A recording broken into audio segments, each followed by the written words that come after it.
Oke, aku udah siap juga. Mungkin aku langsung mulai aja ya. Ya. Jadi ya sekali lagi ucapin terima kasih buat teman-teman udah datang dan ucapin juga buat Hanung udah ngebuka acaranya. Nah, jadi mungkin sedikit kenalan juga. Ya selain nge-admin di SGD, salah satu pekerjaan utamaku itu juga di studio namanya Delangan Studio. Itu studio yang sedang aku rintis. Dan sebenarnya studionya juga masih agak baru-baru juga, betul lama dan dan kita basisnya di Jogja kayak gitu. Jadi mungkin kalau teman-teman yang di Jogja ada beberapa yang tahu dan pernah meet up juga kayak gitu.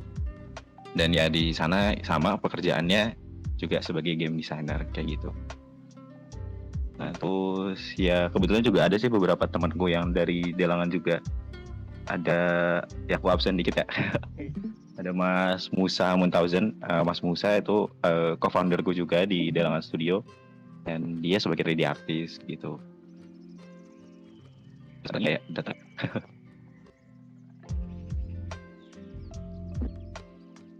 Nah itu terus kenapa sih aku pengen bawa terkait topik ya tadi freelance tadi, karena emang kebetulan selama setahun itu aku juga emang fokus nyari penghasilan tuh ya dari freelance juga gitu, dari Upwork dan juga dari Fiverr. Dan berikut profil dari Upworkku sendiri, walaupun sebenarnya baru sebentar ya, baru setahun, tapi alhamdulillah udah dapat badge-nya top rated kayak gitu. Dan ya jadi ya dapat duitnya juga dari sana kayak gitu. Nah berarti langsung aja kita mulai. Pertama let's start with why. Kenapa sih kita nggak freelance gitu kan? Apa sih yang kita bisa dapatin dari freelance? Nah untuk freelance itu sendiri, scope projectnya tuh umumnya tuh kecil gitu kan. Jadi ya gampang banget ganti-ganti jobnya. Beda ketika teman-teman kalau misalnya lagi kerja di studio atau di perusahaan atau di korporat, biasanya kan kita tuh ya udah gitu, kita ngerjain satu game bisa lama banget gitu, bisa 6 bulan, 12 bulan atau bahkan 2 tahun kayak gitu kan. Dan itu kan emang hal yang wajar gitu. Nah, cuman kalau bedanya di freelance ini karena kita skop pekerjaannya lebih kecil, jadinya gampang banget gonta-ganti pekerjaan kayak gitu. Nah, efeknya kita tuh juga jadi, menurut aku sih jadi kayak shortcut buat kita tuh belajar hal-hal baru kayak gitu kan. Bisa aja kita belajar dari genre-genre lain karena ya kebutuhan dari projectnya juga, mungkin nambah referensinya juga kayak gitu kan. Kayak misalnya yang awalnya kita jarang banget atau bahkan nggak kepikiran buat bikin game kayak Fighting misalnya, atau bikin game nggak kepikiran buat game management simulation kayak gitu. Tapi ketika misalnya dapat pekerjaan kayak gitu dari klien kan, ya udah gitu, mau nggak mau kita kayak jadi belajar genrenya, dan kita juga mau nggak mau kayak memperluas si referensi dari si gamenya kayak gitu kan. Nah tentunya juga ya dengan gampangnya ganti-ganti project ini juga jadi nambah portofolio juga kan. Nah jadi nambah portofolio juga secara kuantitasnya, dan tentunya juga digaji dan digajinya alhamdulillah pakai kurs dolar. Dia kalau lagi ya harga dolarnya naik itu, dikonversi ke rupiahnya naik, ya kita sangat untung kayak gitu. Cuman akhir-akhir ini kayak lagi turun, ya ikut jadi terdampak juga seperti itu. Dan gak menutup kemungkinan juga sebagai ajang ya potensi network mungkin buat kerja ke depannya atau kerja sama ke depannya sama orang-orang luar, dan juga tentunya latihan bahasa Inggris gitu kan. Latihan dari speaking ketika kita ngobrol Zoom sama mereka, atau ya untuk latihan ya dalam writing juga kayak gitu. Ini aman kan ya dua-dua streamnya, dua-duanya? Yang aku sama yang admin. Bagi teman-teman Ya aku jadi pembicara. masuk live Tapi masih ini. masuk ke admin jadi Oke, soalnya udah nyampe 50 nih pesertanya. Nah, pertama-tama lanjut, aku pengen ini sih, kan emang masih belum terlalu umum ya freelance game design gitu. Biasanya kalau yang teman-teman tahu mungkin di game programming atau di game art kayak gitu kan kalau untuk freelance. Nah, jadi aku pengen ceritain yang aku alamin. Biasanya tuh tas-tasnya apa sih kalau pekerjaan game design ya. Nah, kita mulai dari yang pertama yang bisa dibilang paling umum dan lumayan simpel, yaitu adalah mengubah ide klien menjadi sebuah GDD kayak gitu kan. Nah kalau di kasus yang ini, jadi biasanya tuh di kondisinya si klien tuh udah punya sebuah ide game gitu kan, baik itu berupa satu kalimat atau dalam bentuk satu paragraf gitu kan. Nah, tapi tentunya si klien ini nggak tahu gitu cara bikin GDD-nya kayak gimana gitu kan. Jadi udah ada idenya nih, tapi dia tuh nggak tahu cara bikin mekanik atau cara sistemnya. Dan kadang-kadang juga klien tuh udah tahu referensi gamenya tuh pengennya mirip kayak game apa sih kayak gitu kan. Nah dari situ apa yang kita kerjakan? Jadi ya tentunya pertama-tama kita memahami dulu ide gamenya kan. Kayak ini tuh gamenya tuh pengen bikinnya kayak gimana sih. Dan kalau ada referensi jauh lebih better kita juga memahami si referensinya kayak gitu kan. Nah dari situ barulah kita tawarin kalian ini butuhnya GDD-nya apa aja sih gitu, maksudnya poin-poin yang perlu dimasukin di GDD-nya gitu kan. Apakah itu core loop, apakah itu core mekanik, apakah itu mungkin sistem ekonominya, ekonomi desainnya, atau mungkin sistem progression, kayak gitu-gitu. Kebanyakan klien-klien yang kayak gini itu emang nggak begitu paham juga sih sama cara kerjanya game design kayak gitu. Jadi emang kadang-kadang kita butuh waktu juga untuk menjelaskan di GDD itu bisa nyantumin apa aja sih dan apa aja yang memang perlu dicantumin kayak gitu. Nah, makanya kita tawarkan dan emang kalau udah disetujuin ya udah kita kerjakan gitu kan. Dan kita kemudian explore ide yang si klien tadi punya. Nah, kalau ini ya kita bisa pakai framework Proven Better New juga kalau mau, karena kan emang kadang-kadang dari klien udah ada referensi jelasnya ya pengen apa. Tapi juga nggak menutup kemungkinan untuk kita bisa eksperimental kayak gitu. Ya kita kayak dari referensi tadi, kita campurin dari referensi-referensi ya game-game yang mungkin jauh berbeda kayak gitu. Nah, karena keuntungannya kalau di sini tuh kadang-kadang tuh ekspektasi klien tuh nggak terlalu tinggi gitu. Karena ya kebanyakan tuh nggak terlalu tinggi kalau di tahap ini ya. Jadinya kayak explore aja seluas-luasnya, asalkan emang idenya emang bagus, ya biasanya diterima-terima aja kayak gitu. Jadi biasanya kalian juga nggak terlalu saklek idenya harus kayak gimana gitu kan, idenya harus kayak gimana kayak gitu. Makanya di sini tipe pekerjaan aku kasih rating. Di sini mungkin difficulty-nya easy karena kita enaknya bisa explore idenya luas. Terus untuk estimasi waktunya bisa cepat, bisa seminggu atau bisa long term juga. Jadi kalau bisa short bisa ke long term. Ya kalau misalnya dianya suka sama ide kita dan pengen lanjut seterusnya ya kan bisa jadi pekerjaan long term juga kan. Kayak gitu. Itu yang pertama. Lanjut lagi. Yang kedua tuh minta feedback desain. Nah, jadi kalau di kasus ini ya ini kayak nge-deconstruct sebenarnya. Jadi kalau di kasus ini tuh si klien tuh udah punya gamenya gitu kan, udah ada playable build-nya. Dan kemudian kita dimintain feedback dari segi si game desainnya kayak gitu. Nah, terus feedbacknya itu bisa spesifik mintanya atau bisa juga general gitu. Kalau spesifik misalnya kayak tolong dong liatin kayak si core mekaniknya udah bagus apa belum gitu kan.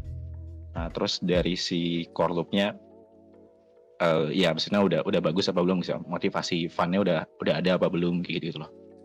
Nah, terus apa yang kita kerjakan? Ya pertama ya kita mainin dulu game kliennya. Jadi kita kayak emang nyiapin waktu mungkin setengah jam, sejam atau bahkan lebih untuk mainin game kliennya.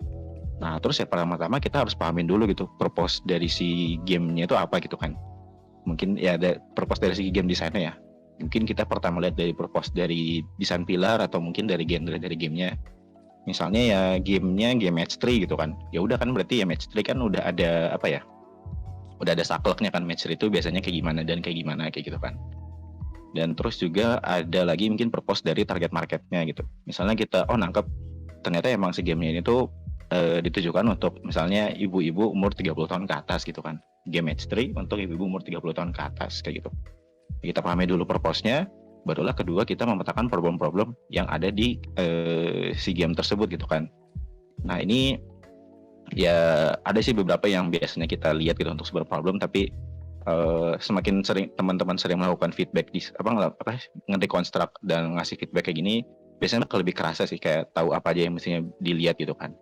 Mungkin bisa kita ngelihat dari si core mekaniknya atau mungkin ngelihat dari sistemnya udah balance apa belum kayak gitu.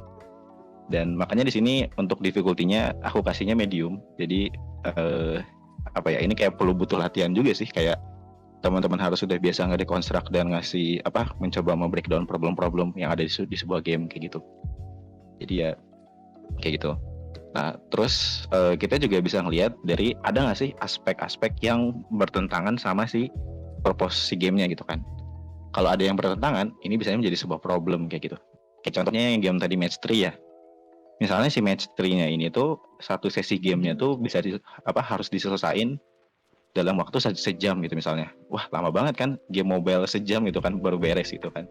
Padahal target marketnya tadi ibu-ibu umur 30 tahunan gitu, dan kayaknya nggak mungkin deh ibu-ibu umur 30 tahunan yang mau main game sejam gitu kan misalnya gitu.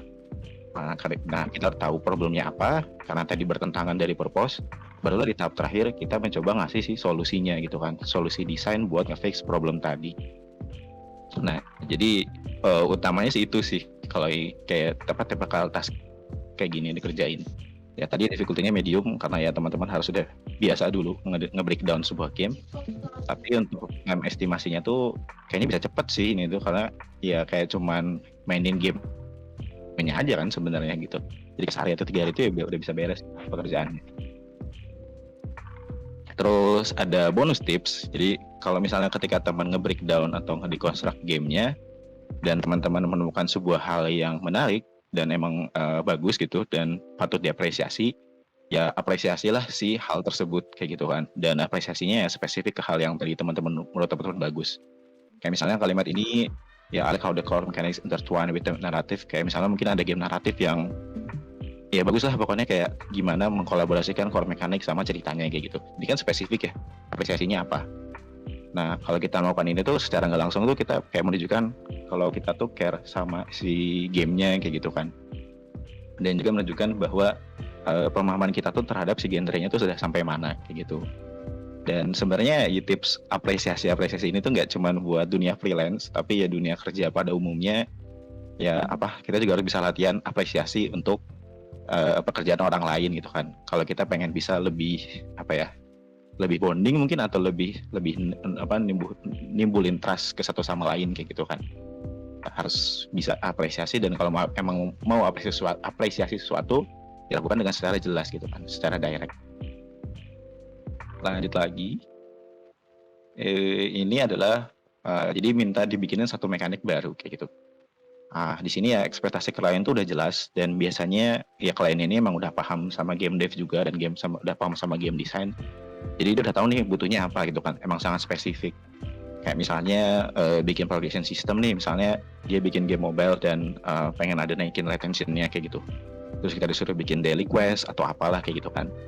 Ada juga mungkin yang udah spesifik kayak dia lagi bikin game RPG, terus bikinin dong kalkulasi damage-nya gitu kan, yang dimana kalkulasi damage-nya tuh nanti ngasilin angka-angka dalam skala besar misalnya kayak gitu. Nah kalau di sini biasanya juga klien kadang-kadang mungkin udah ada build gamenya, atau juga mungkin udah ada GDD-nya kayak gitu kan. Intinya udah ambil kayak setengah jalan kayak gitulah. Nah apa yang kita lakukan ya kita pahamin dulu tentunya, benar-benar kita pahamin, kita mainin. Kalau misalnya ada build gamenya, barulah kita bikin si mekaniknya gitu kan, sesuai sama yang di request. Dan dipastikan juga si mekaniknya ini tuh emang udah selaras sama si gamenya itu tadi gitu kan. Maksudnya jangan malah jadi jauh beda sama si GDD-nya kayak gitu kan. Kayak kayak desain pilarnya lah, desain pilar yang udah ada di GDD-nya kayak gitu. Nah terus kalau misalnya pekerjaannya pas bikin mekaniknya ini berhubungan sama angka atau rumus, ya biasanya juga ngasih spreadsheet sih, dan spreadsheet buat ngesimulasi si angka-angkatnya tadi kayak gitu kan. Ya kalau pekerjaan ini mungkin difficulty-nya bisa easy ke medium, dan ya estimasinya 1-7 hari itulah, short term kayak gitu. Kenapa bisa easy? Karena yang aku temuin kadang-kadang tuh yang diminta klien tuh bisa kayak jadi template gitu loh. Maksudnya kayak aku dapat pekerjaan kayak kalkulasi damage gitu kan. Dan ya sebenarnya kan kalkulasi damage banyak kan ya variabelnya, ada yang mirip-mirip kayak gitu kan. Ya mungkin di beberapa game tertentu nambah-nambah variabel kayak stats buat yang mempengaruhi damage atau semacamnya gitu. Tapi karena aku udah punya basic pemahaman biasanya kalkulasi damage kayak gimana, kayak udah karena udah keseringan, itu bisa jadi kayak udah ikutin template-nya aja, tinggal ubah stats-stats yang mempengaruhi, sama ya paling ubah konstantanya kayak gitu. Soalnya ya mekanik-mekanik terutama di genre-genre tertentu kadang-kadang ya udah ada template-nya gitu kan. Kayak gitu. Terus yang keempat, bikin konten baru. Mirip sama kayak tadi, jadi udah spesifik di klien itu mintanya apa. Ya, jadi kalau di sini Misalnya konten tuh ya berarti kayak misalnya disuruh bikin skill nih dari di ya, terus atau misalnya disuruh bikin naratif gitu, bikin story buat si gamenya atau misalnya bikin level gitu kan dalam beberapa jumlah kayak gitu. Dan ya udah kita sama stepnya ya paling pahamin si GDD-nya, pastiin kita udah benar-benar paham dan dari situ baru kita bikin kontennya kayak gitu. Sebenarnya aku jarang ngambil pekerjaan kayak gini sih karena bukan expertise-ku juga. Jadi aku kurang bisa share banyak terkait ini. Gitu. Nah, jadi ya mungkin mirip sih easy, medium, terus ya biasanya short term juga. Kecuali misalnya minta kontennya itu dalam kuantitas banyak ya berarti time estimasinya tinggal dikalikan juga gitu. Kayak misalnya bikin levelnya 50 atau banyak kayak gitu. Nah, terus berikutnya itu reformat GDD.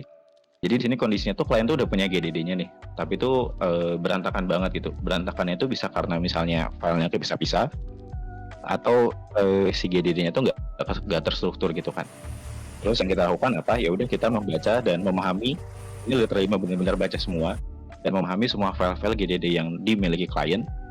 Dan udah habis itu kita bikin si GDD-nya itu menjadi terstruktur atau tersegmentasi gitu kan. Ya jadi kita udah kayak istilahnya kayak bikin dipisah-pisah atau kita bikin bab-bab gitulah gitu. Jadi ada bab yang menjelaskan core mekanik, terus bab menjelaskan mekanik apa, terus sebuah sistem apa gitu-gitu. Nah terus ya ini bisa dikerjakan menggunakan Notion atau ya Google Docs. Kalau aku pribadi seringnya pakai Notion, tapi kadang-kadang juga ada klien yang mintanya Google Docs kayak gitu. Dan utamanya tujuannya nge-reformat GDD itu untuk mengurangi redundansi informasi gitu kan. Jadi kan kadang-kadang karena tadi berantakan dan mungkin filenya kepisah-pisah, jadinya tuh apa sering banget ya ada satu informasi yang udah disampaikan tuh di sebuah tempat, terus diulangi lagi dibahas di tempat lain gitu kan. Nah itu kan mestinya nggak perlu kayak gitu kan. Kalau misalnya kita udah bener-bener disegmentasi gitu si file-filenya tadi kayak gitu kan, apa si GDD-nya tadi kayak gitu. Nah jadi itu untuk mengurangi redundansi, terus juga mastiin informasi itu nggak ada yang kontras satu sama lain gitu kan. Kayak ini di satu tempat bilangnya mekanik ini mestinya A, tapi di tempat lain mekanik itu mestinya itu B kayak gitu kan. Dan itu tuh ya apa ya kan kalau kayak gitu kan ada yang kontra dan jadi bikin bingung kan. Ya, jadi makanya kita di reformat gini itu ya buat mastiin semua informasi itu udah terkumpulkan di tempatnya, nggak ada redundansi dan nggak ada yang kontra gitu kan. Kalau ada yang kontra ya kita pastikan lagi ke kliennya kayak gitu. Nah ini difficulty-nya ya visi ke medium juga sama tergantung ya seberapa kompleks si GDD-nya dan seberapa berantakan si GDD-nya juga kan gitu dari si kliennya kayak gitu. Nah, terus yang terakhir dan yang paling sulit itu adalah lanjutin GDD yang udah ada gitu. Nah jadi di sini kayak klien tuh udah punya GDD-nya sendiri dan intinya sih pengen kita ngelengkapin GDD-nya kayak gitu. Kadang-kadang klien sendiri udah tahu apa yang mau dilengkapin kayak misalnya aspek apa kayak core mekaniknya lah atau misalnya aspek-aspek lain ada di GDD gitu-gitu. Kadang-kadang juga harus kita sendiri sebagai sebagai freelancernya harus cari tahu dia tuh butuhnya apa kayak gitu. Nah yang bikin susahnya apa? Kadang-kadang kalau GDD-nya udah terlalu jauh dan kita disuruh join di tengah-tengah, kadang-kadang tuh yang main ekspektasinya yang susah kayak gitu. Karena biasanya dari mereka tuh udah punya direction atau ekspektasi tuh yang udah benar-benar fix kayak gitu kan.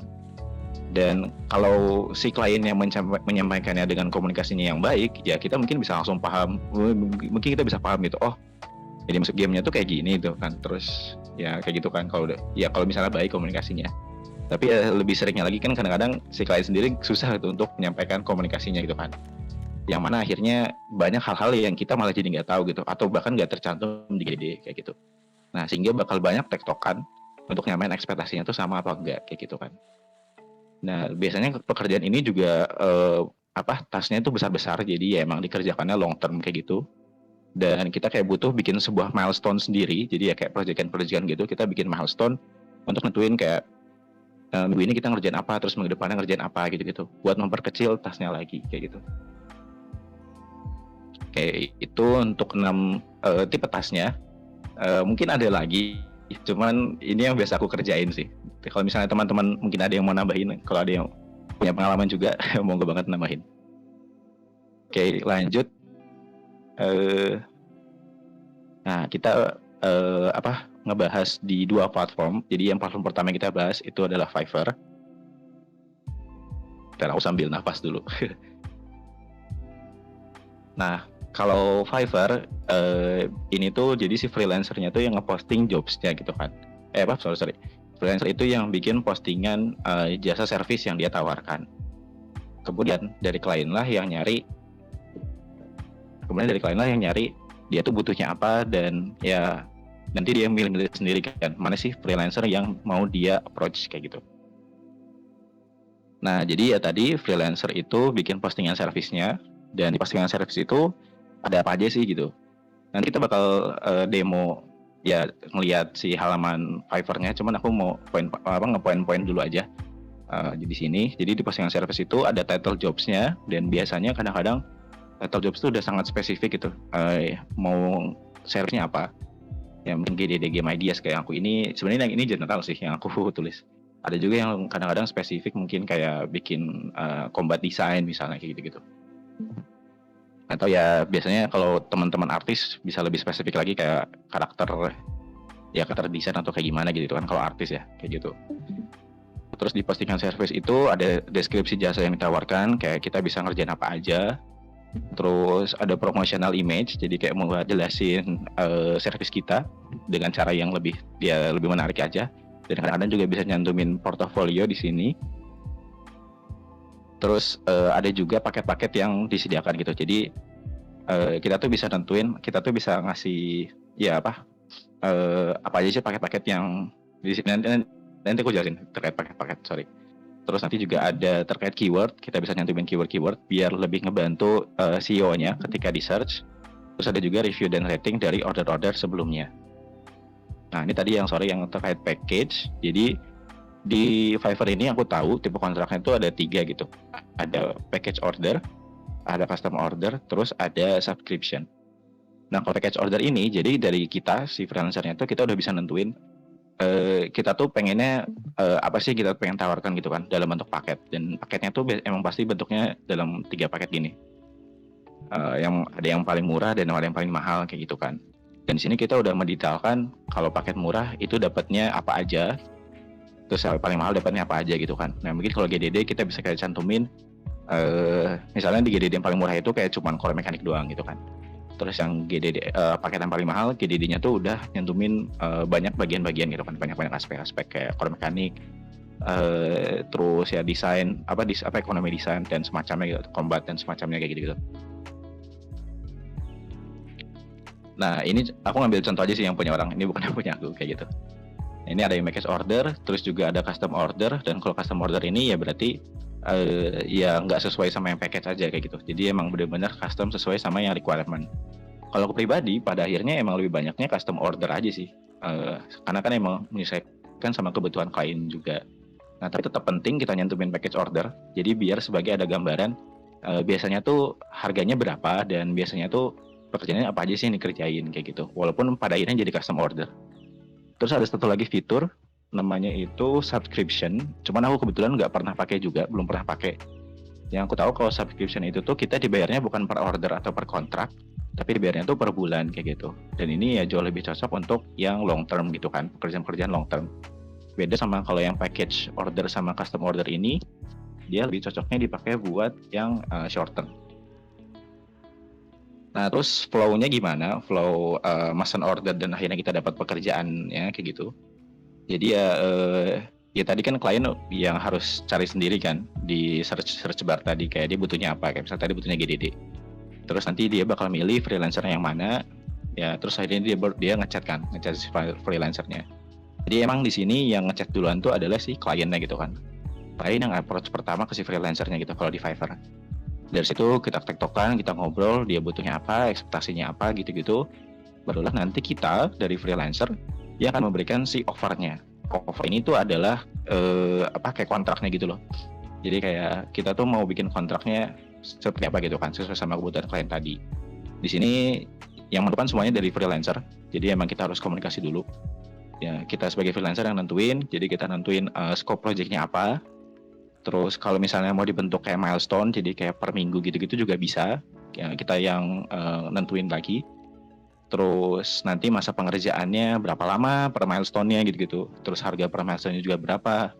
Dan juga di sini anak menariknya kalau di Fiverr itu ada fitur bisa batasin berapa kali revisi kayak gitu.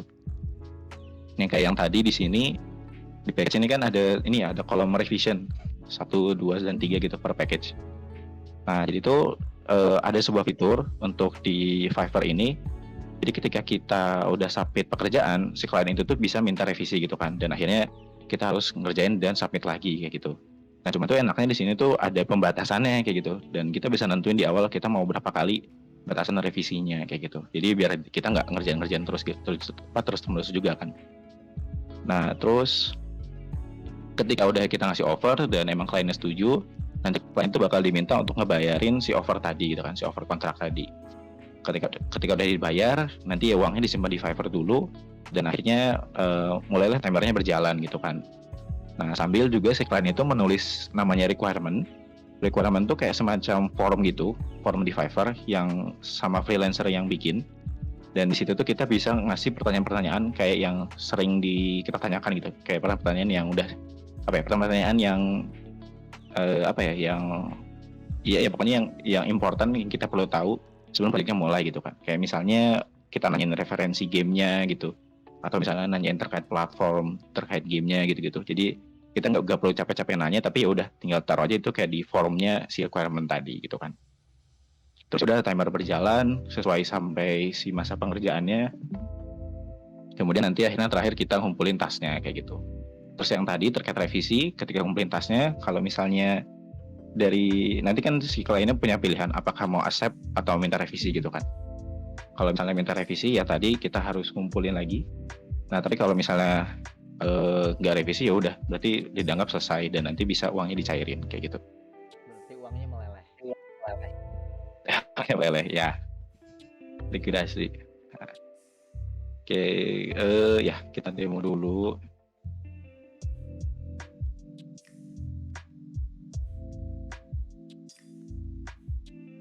Nah, oke, ini ambil dari Fiverr. Ini ambil seperti yang slide. Ini aja ya. Nah, kan misalnya tadi butuhnya apa? Misalnya ide ya. Di suaramu jadi aneh. Gimana? Patah-patah gitu. Oh, sekarang masih? Oke. Oke, saya minum dulu. Ya udah. Nah, di halaman ini ya kan tadi si klien tuh bisa nyari sesuai sama kebutuhan ya. Kayaknya internetmu deh. Terus ini. Halo, gimana? Nah, ketika screen-nya diem, suaramu aneh. Ketika gerak, gitu lagi. Oh. Masih gimana?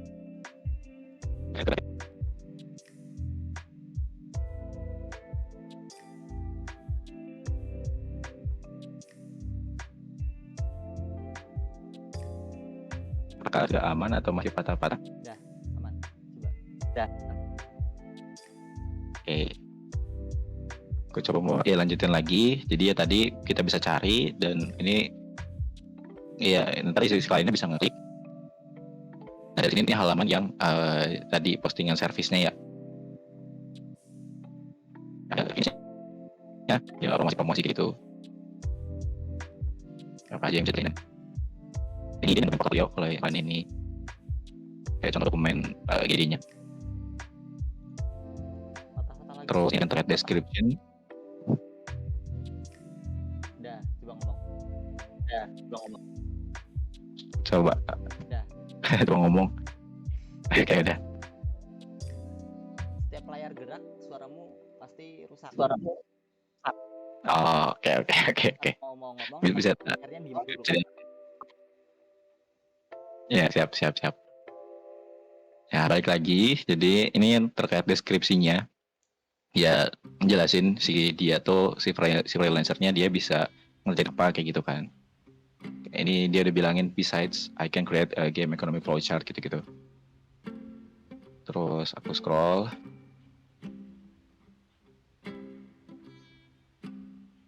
Nah ini terkait dengan paketnya tadi aku ngambil referensinya dari sini.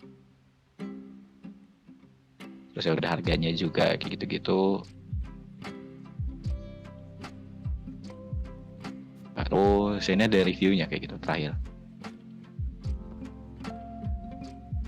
Kayak gitu.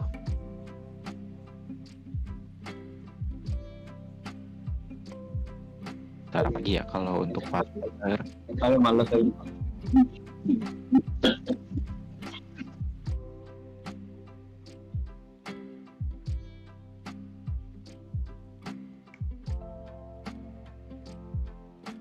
Mungkin yang create ordernya aja kali ya, aku coba contohin.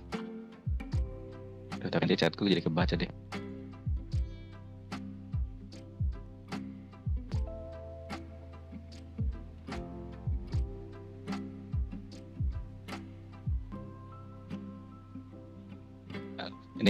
Ini bisa lagi bagi terus lain gitu, terus ntar kita bisa ini create order.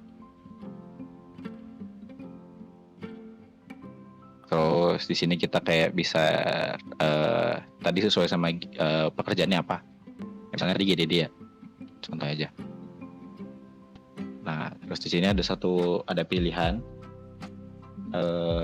bisa single payment atau milestone. Kalau single payment berarti semuanya itu baru dibayar ketika emang proyeknya selesai gitu kan. Ada juga milestone. Kalau milestone ini ya dibayarnya itu per milestone-nya gitu, bukan per semua proyeknya selesai kayak gitu. Nah, kita bikin aja soalnya milestone. Terus di sini kita kasih deskripsi ya apa tadi yang mau kita kerjakan. Nah, terus lebih penting lagi adalah deskripsi per milestone-nya kayak gitu. Jadi kan kita udah ngobrol sama klien kayak per minggu tuh kita mau ngerjain apa gitu kan. Misalnya tadi core mekanik, terus misalnya battle system misalnya kayak gitu. Kita jelasin judulnya, terus kita di sini. Nah, terus di sini barulah kita bisa nentuin harganya, terus nentuin delivery-nya. Jadi kita ngerjainnya berapa lama, sama revisinya kayak gitu. Aku sih bisa satu dong sih. Nah, tentunya delivery sama price yaitu diomongin duluan kan sama si klien kayak gitu. Misalnya, ini kita coba dia.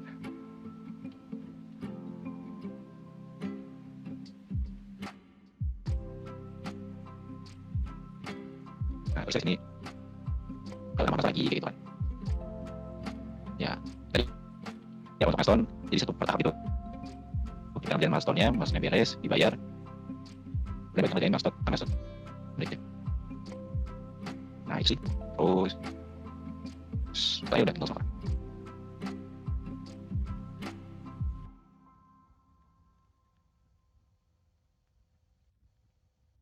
Oke. Ya. Gitu untuk aku ingat apa yang pengen tunjukin. Nanti aku bahas lagi. Terus lanjut lagi ke pro cons-nya untuk Fiverr. Jadi kalau Fiverr ini, kalau menurut aku emang sangat cocok untuk pekerjaan yang short term gitu kan. Soalnya ya tadi kita bisa bikin pakai milestone gitu-gitu. Dan dan kita juga bisa langsung spesifikasikan kita mau ngerjainnya apa dan ekspektasinya apa dan scope work-nya apa kayak gitu kan. Terus enaknya tadi ada limited revision, jadi kayak klien tuh nggak bisa kita dibatasin gitu kayak berapa kali minta revisinya kayak gitu kan. Terus ketiga, title-nya itu bisa sangat spesifik, yang berarti bisa sangat niche banget gitu pekerjaannya gitu kalau teman-teman mau ya, dan emang mungkin teman-teman expertise-nya emang di niche tersebut kayak gitu. Nah, cuman kekurangannya di Fiverr ini tuh kita benar-benar pasif gitu sebagai freelancer, soalnya kita harus nunggu orderannya masuk kayak gitu kan, dan kayaknya nggak ada cara biar tiba-tiba klien masuk gitu kan, nggak ada kan. Jadi emang ya hal yang tidak bisa kita kontrol gitu, sayangnya seperti itu. Dan ya kalau di portofolio di profilnya sendiri atau di jobnya sendiri tuh kayak nggak bisa begitu masukin banyak portofolionya gitu sih, jadi kayak emang harus milih mau porto mana yang ditunjukin.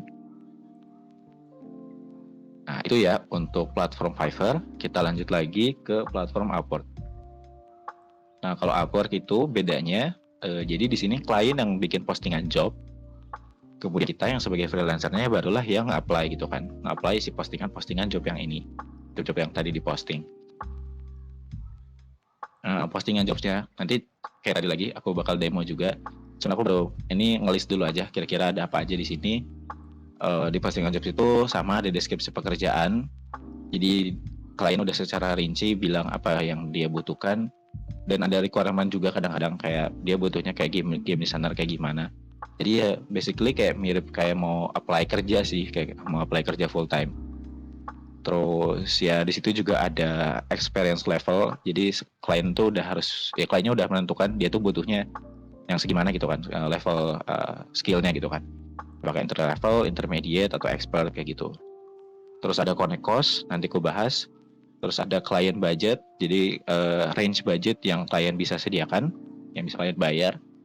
Terus ada tipe kontrak, ada fixed price sama awarded price, nanti aku bahas juga. Terus ada estimasi pekerjaan, terus ada juga status jobnya gitu kan, kayak berapa banyak orang yang freelancer lain yang udah submit ke pekerjaan ini gitu kan. Terus ada berapa banyak sih freelancer yang udah lagi di interview sama si kliennya. Terus terakhir adalah scene, berarti kapan terakhir kali si job postingan ini dilihat sama si kliennya kayak gitu kan. Nah lanjut lagi tadi terkait Connex. Apa sih Connex? Jadi Connex ini tuh merupakan currency yang kita pakai buat apply jobs kayak gitu. Dan ya currency-nya ada di Upwork-nya ini. Dan tiap postingan job itu tuh ada harga untuk kita bisa apply-nya gitu kan. Rentangnya bisa 4 sampai 16 connect kayak gitu. Yang paling mahal emang 4, setahu aku 16 connect. Harganya itu dipengaruhi dari seberapa verified si kliennya gitu. Jadi semakin kliennya tuh yang udah langganan Upwork dan emang udah sangat-sangat terpercaya, biasanya tuh harga connect-nya malah justru jadi makin mahal kayak gitu kan. Ya biar yang mau apply itu ya istilahnya udah sering juga di Upwork lah istilahnya kayak gitu, yang freelancer yang udah lama juga di Upwork kayak gitu. Nah karena ada harganya, ada harga connect-nya itu sendiri, ada kurensinya, maka itu kita nggak boleh asal apply jobs gitu. Ya nggak boleh gegabah lah istilahnya kayak gitu kalau apply jobs. Karena ya kalau misalnya jadi kita harus mikir-mikir lagi gitu kalau mau apply jobs. Apakah kita sesuai sama requirement-nya? Apakah kita cukup confidence buat ngerjain pekerjaannya kayak gitu kan? Dan ya kita bisa deliver baik atau enggak kayak gitu-gitu. Soalnya kalau kita sebenarnya juga setengah-setengah dan nggak begitu yakin klien, ya nggak begitu yakin, ya bisa jadi ya kalau misalnya si proposal yang kita kirim nggak direspon kan, ya udah jadi kita kan ya udah habis duit aja gitu, bukan habis duit, maksudnya habis connect-nya aja gitu, nggak kepake buat apa-apa kayak gitu. Kalau connect-nya habis itu tuh kayak harus nunggu bulan depan, dan bulan depan tuh ya di bulannya depan tuh cuma dapat 10 aja, atau ya kalau mau effort ya bisa beli juga connect-nya kayak gitu. Ya jadi ngeluarin duit lagi kayak gitu. Nah, terus untuk tipe kontraknya untuk di Upwork ini tuh ada 2, ada fixed price sama tadi hourly price. Kalau fixed price, jadi ini dibayarnya per kontrak, jadi mirip-mirip yang tadi Fiverr tadi. Nah, terus sama juga ada sistem milestone-nya kayak gitu-gitu. Jadi kita bisa udah nentuin, dan ketika emang udah ada kontraknya, ya nanti kontraknya itu dibayar duluan sama si klien kan, dan nanti uangnya disimpan dulu di Upwork kayak gitu. Nah cuman yang membedakan tuh kalau di Fiverr tadi kan yang bikin milestone tuh kita ya, si freelancernya. Nah kalau di kayak nentuin harga dan nentuin masuk kan tadi kalau di Fiverr kita si freelancer. Nah kalau di Upwork yang nentuin tuh dari dari klien kayak gitu, yang nentuin milestone dan harganya. Ntar kalau udah bakal ada notifikasi mau di accept apa enggak offering dari si kontrak dari kliennya. Ya kalau kita udah setuju ya udah tinggal accept aja kayak gitu kan. Kalau nggak setuju ya berarti kita decline dan kita bahas lagi kayak gitu. Nah, terus ada lagi yang namanya hourly price. Ini yang menurut aku paling enak tipe kontraknya. Jadi kalau ini tuh dibayarnya emang per jam gitu loh. Dan gimana cara sistem ngitung per jamnya itu ada aplikasi time trackernya sendiri dari Upwork. Jadi tinggal nyalain aja si time trackernya, jadi yang si tombol toggle ini. Dan itu tuh nanti bakal otomatis jalan trackernya. Dan setiap 10 menit sekali itu nanti layar kita tuh di screenshot gitu sama si aplikasinya. Nah, kenapa sih enaknya pakai hourly price? Jadi apapun kita kerjakan itu otomatis dibayar gitu mestinya gitu kan. Ya kecuali kalau misalnya kalian malah ngerjain aneh-aneh dan di report sama si kliennya ya kayak gitu. Jadi ya malah nih ya semakin banyak pekerjaan tuh ya malah jadi makin enak gitu kan. Soalnya ya tadi ya pasti ya nambah jam kerja dan akhirnya dibayar kayak gitu. Jadi itu mengerjakan revision untuk di pekerjaan kontrak hourly price itu malah menyenangkan kalau buat aku kayak gitu. Soalnya nambah alasan buat nyalain si trackingnya kayak gitu. Dan dan enaknya juga karena ini tadi tinggal apa udah otomatis dibayar. Ya jadi kita nggak perlu ribet-ribet nentuin skop kerja di awal kayak gitu loh. Ya udah kayak klien minta apa ya udah langsung kita kerjakan kan. Kayak nggak perlu lagi bikin kontrak baru atau bikin milestone baru kayak gitu-gitu. Dan makanya untuk hourly ini emang cocok banget buat yang apa yang tadi buat yang long term kayak gitu. Nah terus ya buat apply job atau biasanya kita sebut proposal, itu tuh ada yang namanya cover letter. Jadi kayak kalimat pembuka yang harus kita masukin. Terus nanti di sana kita bakal ngebid harga. Jadi kan tadi si klien udah ada estimasi budget ya. Terus nanti kita bakal ngebid lagi kira-kira kita pengennya harganya berapa kayak gitu. Terus ada tentuin estimasi waktu sama juga terakhir ada nyantumin porto. Nah, terus buat cover letter, ini aku kasih contoh aja dan ini yang dari punya aku sendiri. Dan sebenarnya mungkin kalau teman-teman ngobrol sama freelancer Upworker yang lain pasti mungkin bisa beda-beda ya cover letternya kayak gitu. Sebenarnya aku contoh yang aku pakai aja. Jadi kalau di sini ada 4 poin yang perlu dimasukin kalau menurutku. Jadi yang pertama itu adalah kita menjelaskan pengalaman sama skill. Dan di sini tuh emang pastikan yang kita cantumin itu emang sesuai sama si requirement pekerjaannya gitu kan. Misalnya yang di si klien itu emang lagi butuh buat ekonomi desain. Ya udah kita tekanin kalau kita tuh jago kalau kita confidence di ekonomi desain kayak gitu kan. Kita sampaikan di sana. Terus yang kedua itu highlight porto. Jadi walaupun kita bakal nyantumin porto kita juga nanti sebagai attachment, menurut aku juga baiknya kita juga nge-highlight satu porto yang paling menarik yang sesuai sama tadi pekerjaannya ya. Misalnya tadi ekonomi desain. Yaudah kita cantumin di sana gitu kan. Buat makin nunjukin kalau kita confidence buat dapetin pekerjaannya kayak gitu. Terus yang poin ketiga tuh adalah solusi. Jadi kadang tuh klien bisa aja udah ngomong secara spesifik di description tadi di postingan. Kalau dia tuh butuhnya apa gitu kan. Kayak misalnya ini kalimat ini aku pakai kalau contohnya si klien tuh secara spesifik bilang dia butuh orang yang bisa bikin GDD gitu kan.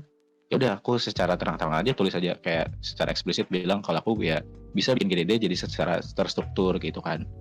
Dan lebih bagus lagi si kalimat ini didukung sama 2 kalimat sebelumnya di pengalaman sama skill sama di highlight porto yang mendukung kalau kita tuh emang confidence untuk ngasih solusinya kayak gitu kan. Terus yang keempat yang penawaran sebenarnya opsional aja sih kayak aku nggak tahu freelancer lain kayak gini juga atau enggak, cuman aku suka aja melakukan hal ini. Jadi kayak aku ngasih nawarin kalau misalnya mau si klien bisa ngasih aku tes gitu kan. Kayak interview tes gitulah ya pada akhirnya gitu. Dan nanti aku bakal kumpulin selama 24 jam kayak gitu. Ya, intinya sih ya biar dia makin percaya aja gitu. Terus untuk flow-nya jadi ya dari job post yang ada di timeline yang kita cari, yang kita lihat dan kita kirim proposal. Akhirnya kita kirim proposal. Ya udah kita nunggu balasan dari klien gitu kan. Bisa sehari, 3 hari, bisa seminggu kayak gitu-gitu. Dari situ kita nunggu kliennya balas dan kalau kliennya udah balas, ya akhirnya kita bisa tektokan sama dianya. Dan terakhir nanti nextnya si kliennya yang bakal bikin kontraknya kayak gitu. Terus udah deh, mulai kerja, kumpulin tas, kalau ada revisi kita kerjain kayak gitu-gitu. Nah, terus kita demo lagi buat Upwork.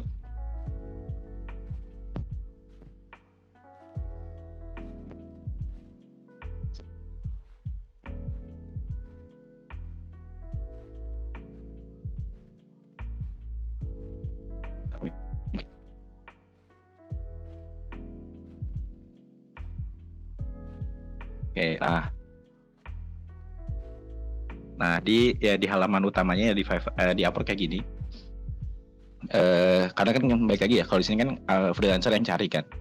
Ya udah kita cari misalnya game designer.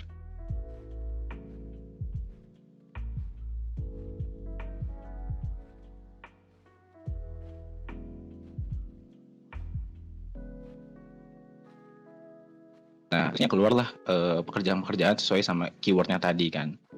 Nah, cuman kan ini kayak kelihatannya kayak keluarnya aneh kayak kok jadi desain, kok jadi NFT artis gitu-gitu. Nah, di Upwork ini tuh kita bisa pakai advanced gitu, kayak apa? Yang biasa kita pakai di apa advanced buat di Google gitu loh. Apa sih sebutannya? Jadi kayak misalnya bisa pakai bisa pakai dua kutip untuk gabungin itu tuh jadi sebuah satu kalimat gitu. Jadi di search-nya tuh nggak boleh terpisah.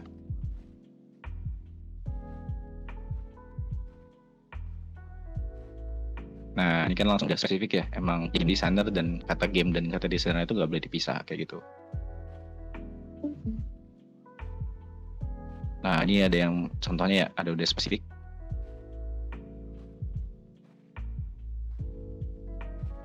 Butuh game control system.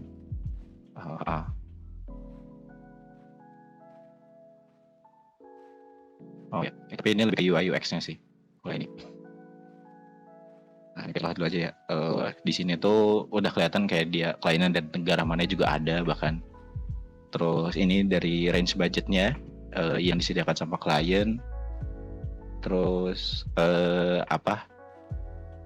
ini yang dari skill levelnya, dia nyarinya ekspektasinya intermediate. Terus ini tadi yang jumlah proposal yang udah masuk. Terus ini tadi class view-nya sama klien berapa. Terus ada yang namanya interviewing. Kalau interviewing itu berarti freelancer yang lagi dia ajak ngobrol kayak gitu istilahnya, yang chatnya udah dibales gitu. Apply iPhone 5. Ya. Tapi ini apply sih, ini masih apply sebenarnya. Jadi, nah kayak teman-teman kalau misalnya apa ya, ya masih ya kalau saya emang sesuai sama expertise aja. Jadi kayak misalnya teman-teman fokusnya kayak di mana kayak gitu. Walaupun emang sebenarnya nggak ada salahnya juga sih kalau mau nyoba-nyoba gitu kan. Kita contoh ya kalau misalnya kayak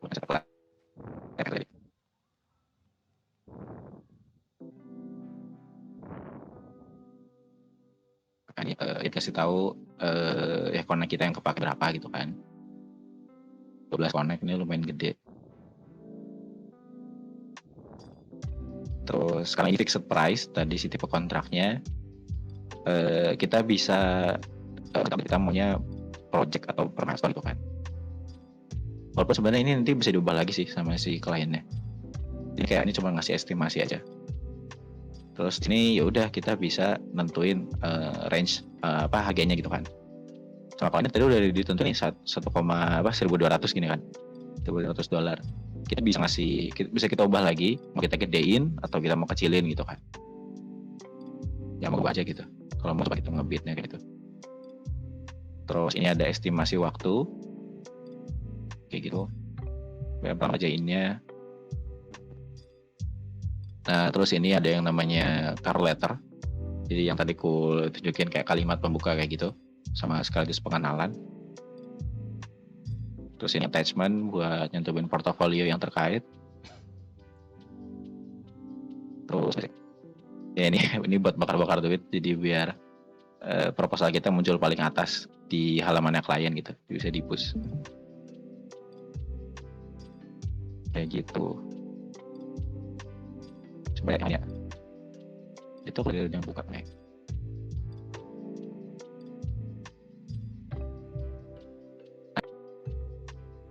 Ini adalah yang lain, sama-sama NFT juga ya.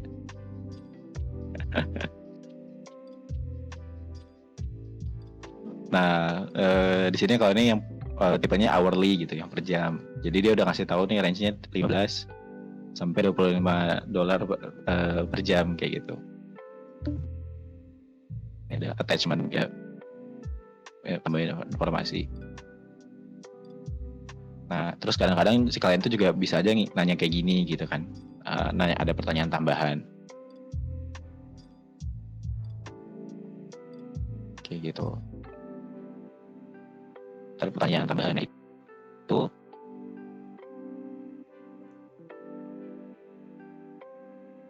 yang tadi ini di bawah letter.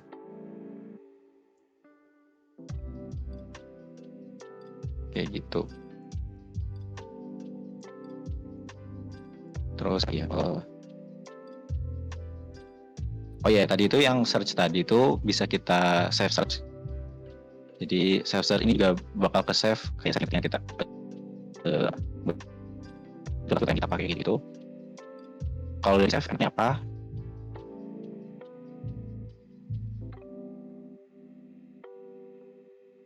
Jadi di halaman itu udah bisa save search tadi itu bisa kita ya apa? Kita lihat di sini lagi gitu.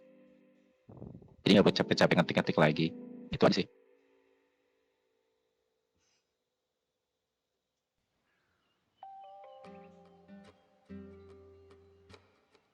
Oke, itu ya untuk demo. Lanjut lagi ke pro cons-nya. Kalau di Upwork itu positifnya kita tuh yang di freelancer lah yang harus effort aktif buat nyari jobnya gitu kan. Yang mana berarti ya yang mengkontrol kan adalah kita kan. Kita yang mengkontrol diri kita sendiri untuk buat apply jobnya kayak gitu. Beda sama Fiverr, kitanya yang pasif dan kita cuma berdoa aja biar dapet gitu kan. Dan kalau Upwork tuh dua-duanya enak menurutku, buat short term bisa, buat long term juga bisa. Dan kalau short term biasanya pakai fixed price dan long term itu buat hourly price. Terus ya cons-nya itu kadang-kadang bersaingnya itu bisa ketat banget kayak gitu sama freelancer lain ketika apply job. Jadi bisa aja ada job tuh yang sampai yang apply itu ada 50 orang lebih kayak gitu. Terus oh iya aku jadi beringat juga. Nah kan tadi ada kasusnya yang apply itu bisa banyak ya 50 orang gitu. Nah jadi si cover letter ini tuh sebenarnya belum tentu cocok sama semua orang itu, semua klien. Ini kan kepanjangan ya. Jadi ada juga klien yang tipe kalian tuh sukanya cover letternya tuh yang pendek-pendek aja gitu, kayak cuman mungkin satu paragraf doang kayak gitu. Dan jadi biar dia tuh gampang bacanya gitu ketika dia skimming kayak gitu. Jadi ya gitu sih, emang kalau bisa ya ada informasi yang menurut kalian gak begitu perlu amat ya dihapus aja gitu di cover letter kayak gitu. Ini aja kalau kalian notice aku nggak ngenalin nama loh di sini di cover letter. Soalnya kan sebenarnya nama udah ada di profil kan. Jadi ya kok nggak kenalin nama aku sendiri kayak gitu. Nah kayak gitu, jadi ya bersaingnya sama yang sama-sama nge-apply gitu kan. Dan terus yang gak enaknya juga ada sistem connect kayak gitu kan. Jadi kita benar-benar nggak bisa sembarangan apply gitu. Kalau sembarangan apply ya tahu-tahu habis gitu kan, ya rugi banget kayak gitu. Nah berikutnya pertanyaan 1000 umat. Cara pecah telurnya gimana gitu? Cara dapat open order pertamanya gimana? Ya tentunya ya ini nggak bisa case by case sama, cuman aku ngasih apa aja mungkin aku lakukan dan apa aja yang mungkin bisa teman-teman bisa lakukan juga, bisa direplikasi. Yang pertama sih dan yang paling penting itu di halaman profil kalian, baik itu di Fiverr atau di Upwork, itu ya apa kumpulin portonya di sana gitu kan, upload porto kalian. Nah terus emang portonya game designer tuh apa gitu kan? Ya bisa jadi dari game yang pernah dikerjakan dan kemudian kalian ceritakan di game tersebut tuh kalian terlibatnya di bagian apa gitu kan. Misalnya ya di ekonomi desainnya atau mungkin di naratifnya atau di levelnya.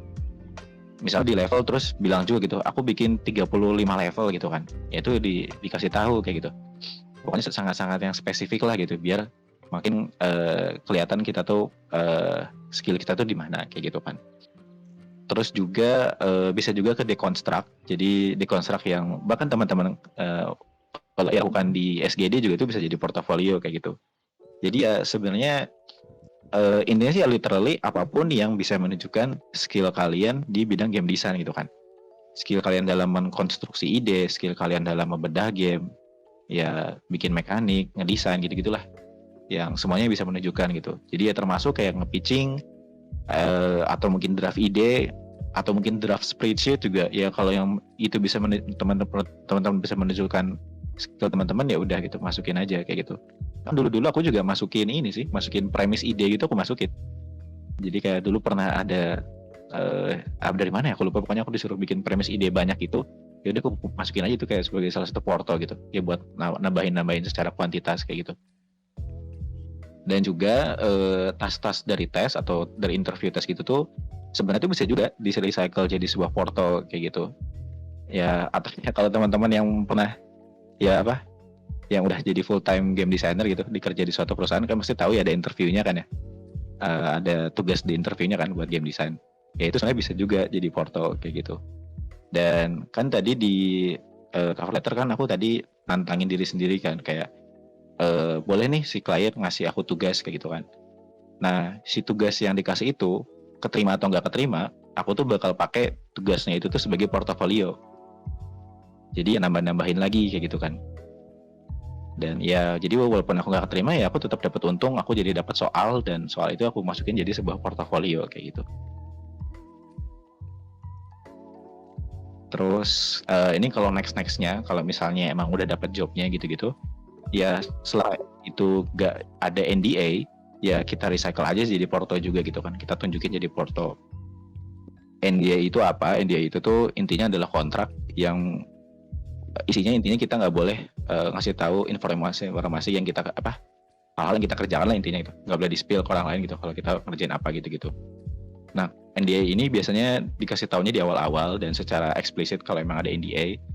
Kalau emang ternyata nggak ada NDA, ya udah kalian curi-curi kesempatan aja buat itu dijadikan porto kayak gitu.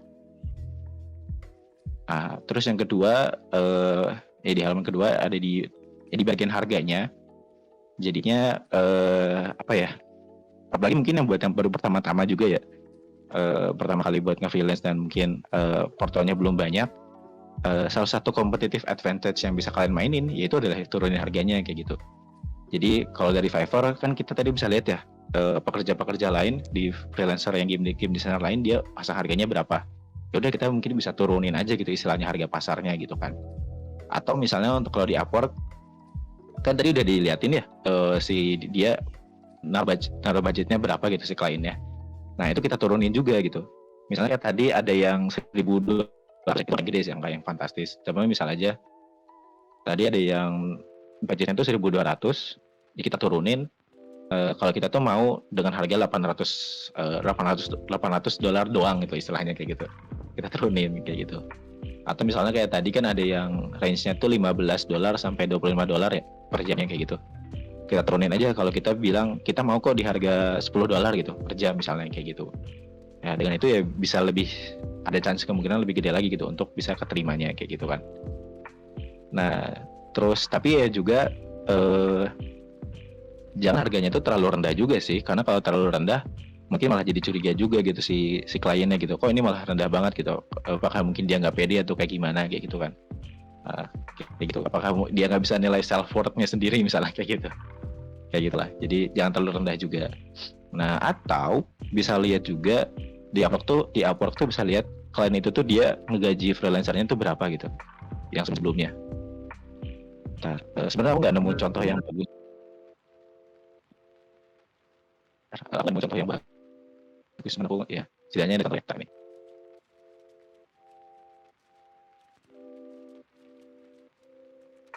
Ini tadi yang di postingan senior developer.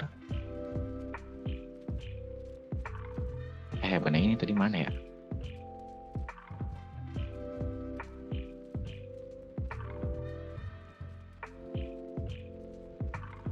Oh ya, ini contoh aja sih, walaupun ini nggak berhubungan sama game design ya. Jadi itu di bawah di bawah postingan job tuh di bawahnya tuh ada ini, ada client recent history.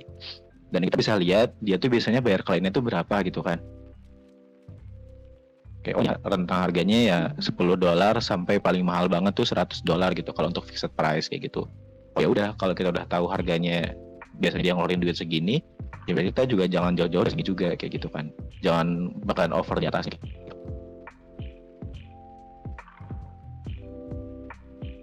Nah ini contoh nih, kalau yang buat yang hourly, nah keluar kayak gini nih kayak berapa jamnya, biasanya per jam tuh berapa gitu kan. Dan biasanya di sini juga ada kayak udah totalnya berapa jam kayak gitu juga ada mestinya. Ini kayaknya dia baru hiring deh makanya datanya nggak muncul. Kayak gitu, jadi bisa kita lihat, bisa kita bandingkan. Balik lagi, nah yang penting juga itu adalah timing apply, terutama buat tadi yang Upwork ya, karena kita yang aktif, karena kita yang apply. Kalau bisa tuh cari postingan tuh yang umur postingannya tuh nggak lebih dari 3 hari ya gitu. Jadi ya mungkin baru 24 jam itu lebih baik lagi gitu kan. Nah dan karena ya biasanya yang postingan-postingan yang umurnya masih sedikit tadi ya maksudnya yang masih baru-baru, yang apply juga masih belum banyak kayak gitu kan. Sehingga lebih besar lagi chance kita untuk dinotis dan dibaca sama si kliennya kayak gitu kan. Nah maka dari itu karena kita nyarinya yang umurnya nggak lebih dari 3 hari, emang lebih baiknya kita tuh ngecek ngecek upload tiap hari kayak gitu kan. Ada job baru yang muncul nggak sih yang game designer deh. Siapa tahu ada yang cocok sama aku kan. Kalau dia cocok ya apply. Kalau nggak cocok ya udah kita tahan dulu gitu kan. Biar connect kita nggak berkurang kayak gitu kan. Nah kebetulan pekerjaan game designer ini tuh emang nggak sebanyak pekerjaan kayak game artist atau programmer gitu. Jadi ya nggak setiap hari itu ada sebenarnya kayak gitu. Jadi mungkin 0 atau sampai 3 per hari gitu kalau di Upwork kayak gitu. Cuman ya kita nggak ada tahu rezeki kita di mana kan, makanya lebih baik ngecek aja tiap hari kayak gitu. Nah terus poin berikutnya, kalau buat di awal-awal banget, emang menurut aku saran aku yang fokus kita tuh adalah ngumpulin reviewnya aja dulu gitu kan. Ya nggak apa-apa kita gajinya atau harganya itu masih di bawah pasar, tapi setidaknya kita bisa dapat job dulu dan akhirnya dapat review dulu kayak gitu. Soalnya dengan itu tuh bisa jadi ya elevasi ya, maksudnya bisa ngebantu kita buat di next job berikutnya gitu kan. Oh udah ada reviewnya nih dan reviewnya bagus gitu kan, dan ya bikin kita makin mempermudah lagi gitu untuk dapat job barunya kayak gitu. Nah terus terakhir poin yang paling penting itu adalah tentunya bersabar kayak gitu. Ya rezeki kan gak ada yang tahu ya. Yang penting kita usaha dulu dan emang ya kita usaha dan berdoa kayak gitu. Aku pribadi tuh kira-kira berapa lama ya? Kayaknya sekitar 2 bulan apa 3 bulan itu dapat job pertama gitu. Jadi dari awal pertama kali, dulu aku lebih aktifnya di Upwork sih, emang di Upwork gitu. Yang ngecek tiap hari dan baru kayak sekitar 2 bulan atau 3 bulan akhirnya dapat job pertama kayak gitu. Dan ya udah kayak gitu. Jadi ya emang kita coba bersabar, dan emang aku juga dulu trial and error mana sih yang kira-kira di notice gitu kan kayak gitu. Berarti banyak Dan yang kan. Nah, bagi orang-orang yang nggak bersabar gak usah. aduh. Iya benar-benar yang kayak yang di chat, emang 2-3 bulan tuh sebenarnya hitungannya cepet loh. Jadi, cepet aja nunggunya 3 bulan kayak gitu kan. Jadi emang harus bersabar banget kayak gitu. Ya ngecek tiap hari. Ya yang penting ya tadi banyakin porto.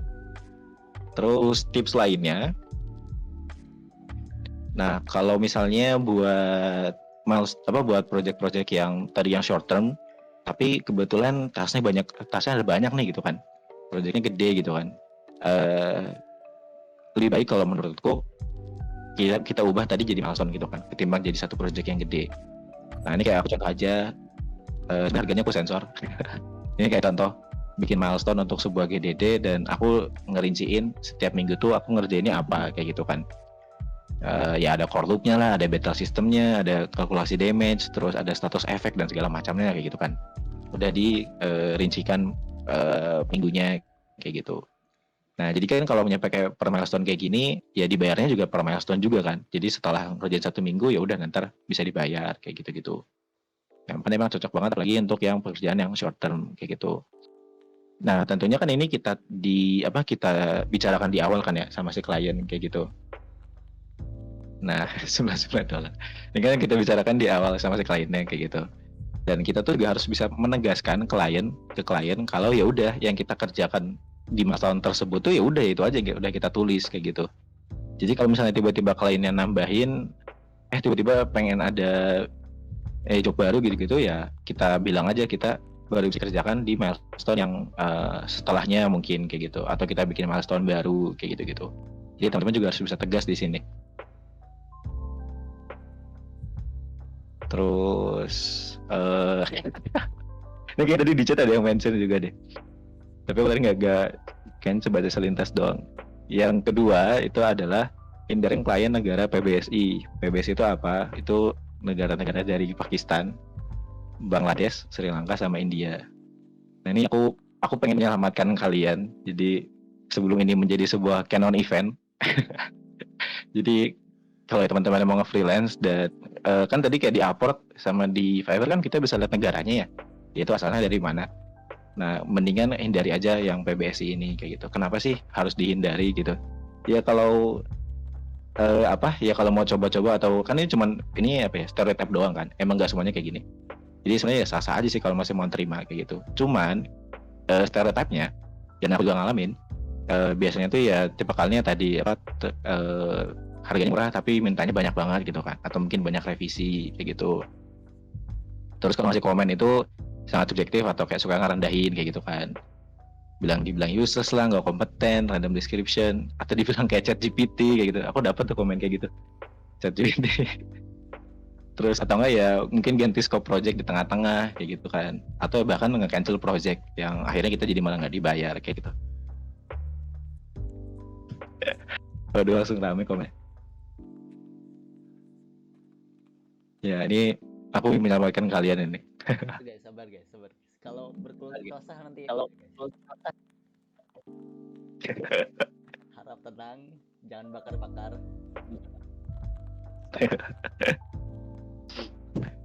Nah terus ya terakhir ya gunakan customer support kalau misalnya ada problem itu. Ini aku tuh lucunya baru minggu ini banget. Ya nggak lucu sih sebenarnya, tapi baru minggu ini banget dapat ada sebuah trouble lah, dan akhirnya alhamdulillahnya trouble tersebut diselamatkan dengan aku yang ngomong ke customer support dan dia interpretasi kayak gitu-gitu. Dan ya jadi kan ini kita kerjanya sama orang luar ya, dan kayaknya nggak ada hukum yang berlaku nggak sih, maksudnya kayak hukum Indonesia kayaknya juga nggak melindungi kita gitu sebagai pekerja gitu kan. Makanya itu ya mau nggak mau ya kita ikutin aja aturan dari platformnya gitu. Oh kita bisa ngadunya ke customer support, ya udah kita perjuangkan dan ngadu di customer support kayak gitu sih. Jadi emang harus agak hati-hati juga teman-teman kayak gitu. Nah berarti mungkin itu aja dari aku. Udah lama juga, udah sejaman lebih, dan harapannya semoga makin banyak lagi tim dari Indonesia ya. Jadi kita memenuhi. Gila. Balikin ke Anung. Gila. Keren. Nggak kerasa udah 1 jam ini. Oh. Wow. Mungkin kita akan membuka sesi Q&A sampai jam 21.15. Bisa di drop di